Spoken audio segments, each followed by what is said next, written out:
I can go and come on because you could go me before because now in hand market in Aquadine never you have a separate market apart from Kezayon and Alu. You have all the form of Ndu mother after go like create here on their own. So now for you that is asking get the development in church in Wetelobodo. This is one of it here. If you are not create here, now very soon now you can create motor park. Create here that people are going to be exchanging goods and services. Because whether see what you metazeli again, obiago bono obiago, activity semi-wego bono activity semi-wego.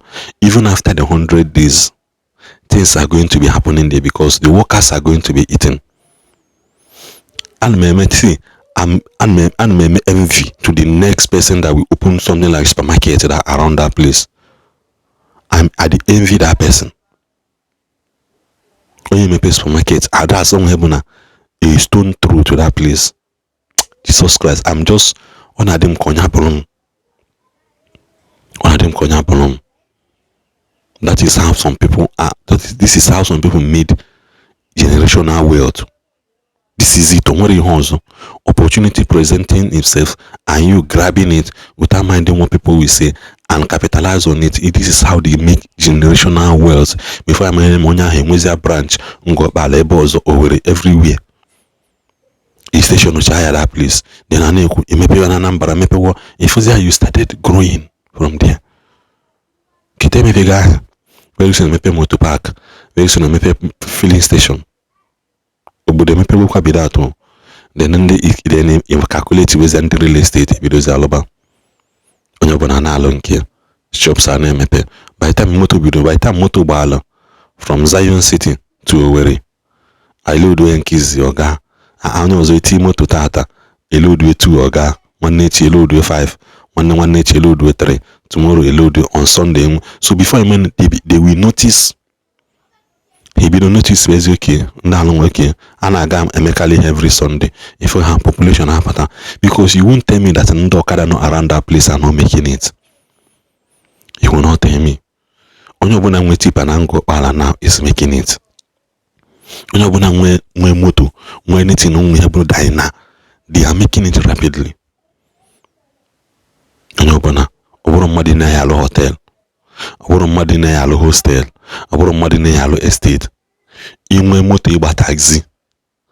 Wepi irele ni iru boba taxi. Inwe means inwe okada 5. Inwe okada 5. Chonda road mma. Woni yana anya ofu. Chonda road mma inwe keke iti ya dia. Check is here abondi keke biazibia create ihe dia for this 100 days activities akita. Inwe keke like inwe keke chichibata keke like 10 brand new ones. I buy for like this from now till after the 100 days. From this buy keke ga buy from now till 1 week time. Imakwe go ni name with you brand new keke that will not say oga katoko sinu brand new keke chibata ha 10 makachi you make a gauge we go good 1 or 2 name you will make it because 5 on ebe ni load 5 on ebe anwa onye nke apụ onye nke load ndị mugu hana exchange like this ndana drop ndana pick ndana you natural a location that will not disturb you gaba more than required destination. At least me interchanging kandana after kandana. My brother, you will make it. You at least you won't make it gauge you go off kikeni meba.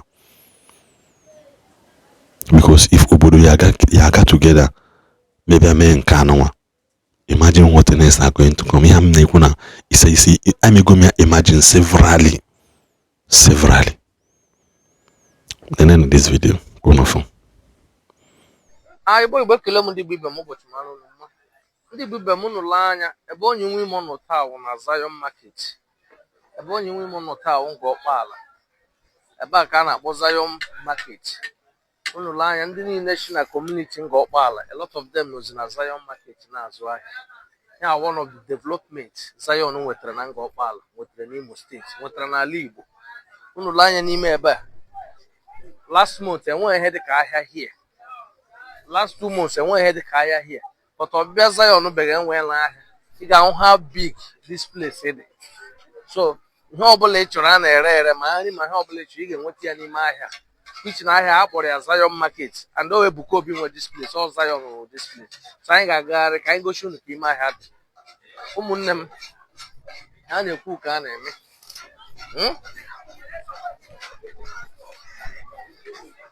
Ọ bụ unu lee anya, unu ga-ahụ ka this place si azụ. Unu ga-ahụ ka this place si azụ ma aka ya enweghị ihe a na-ere n'ime ahịa. Unu lee anya, unu ga-ahụ ka ime ahịa acha azụ. All Zion butere development. A lot of people na-ajụ kedu development chọọchị ga-ebutere anyị n'Imo steeti. All Zion butere this development. Ya awa ahịa onye si ebe ochie iburu ihe gị ga-edebe ere, irecha gị rere ego. Unu hụrụ ka everywhere dị. This is Zion Market Ngor-Okpala. Ebe a bụ ime ọhịa last month. This is Zion Market. Ma plantain enweghị anything nature ị na-aga ahụ na ime ahịa. This is Zion Market. Unu hụrụ how big. A ka na-asụchi ime ọhịa na-aga. Last month this place was Igbo ọhịa, but because of the development of Zion, unu ahụla na this place wasn't ọhịa anymore. This place now was a market. A ka na-asụcha ọhịa na-aga. Ọhịa nwa ka a na-ekwu. Ndị na-ajụ ka development Zion ga-ebute Imo steeti. Unu ahụla one of the development Zion butere. Ebe a wa ọhịa, but people ka na-egbucha na-arụ ahịa. People ka na-egbucha na-arụ shop. People ka na-egbucha na-arụ. People coming from different places. Kedu ụdị development karịa ihe? Ụdị development ọzọ ị chọrọ n'ala Igbo karịa ụdị ka development a Zion butere n'Imo steeti. Onye ọbụla hụrụ ụdị against Zion wee name of progress. Yes, ihe a wụ ime ọhịa last month, but ịhụla ka everywhere shadi. Unu ahụla ka everywhere shadi. Ihe ọbụla ị chọrọ n'ime ahịa ị ga-ahụ ya. Ụta ka esi egbuchasa na-arụ shop. Ada nke anyị na-ere orange ma ọjị ka gị ma ụtaba ga-akpọkwa ụtaba here. Okay. Bụ ka ume kpọrọ ha ọkụ. Ngwa mmecha m ga-abịa bịa goro abacha. Ka esi hụ ihe Zion mere na Ngor-Okpala, obi ọ dịkwa gị mma?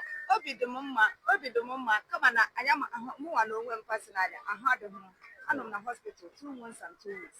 So ma bịazie ndịzie standard ma mebe m na-ebido so mejezie jena ka mmadụ orenji akịta bụ ndị InShot onye m obi ụtọ. Ọ bụ na Chineke nyere m aka nweta ihe m ga-eji spoil sọpọt onwe m. Before maala ama achọrọ gị ego. Ihe m jụrụ gị awụ ihe ikwu, bụta ama achọrọ gị ego, bụta obi dị gị mma. Obi dị m mma na nzọpụta dị na maka na since m bịara n'ala m si Enugu si ka m bata. Enugu steeti ka isi? Abụ m nwafọ.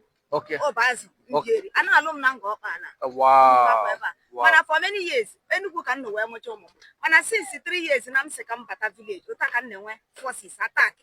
Ibu na asị m na m ga-alaghachi Enugu jije nọ ebe ahụ. Amanụ m onye nọ township ama lọtazi. Mba ebe a dị mma. So ihe ewelata na enyere m Chineke obi aṅụrị. Asị m Chineke ekele dịrị ya. Ihe ọma abatago n'ala anyị. Ihe ọma ga-eme ka ọganihu abịawa. Amen. Unu ahụla ndị Igbo ibe m? Yes. Ụmụnne unu ahụla ya development Zion nwetara here. Unu hụrụ ka obi si atọ ndị mma. Enweghị ihe ịchọrọ ị na-aga egote here. Ọhịa a na-ekwu okwu ya Zion Market. Ya ihe gọọmenti na-eteki gọọmenti time ime ka okwu nwoke wee Ebuka Obi wetara anyị. This is Zion Market. So one location is watch on Imo. See, I can share your video. God bless you all.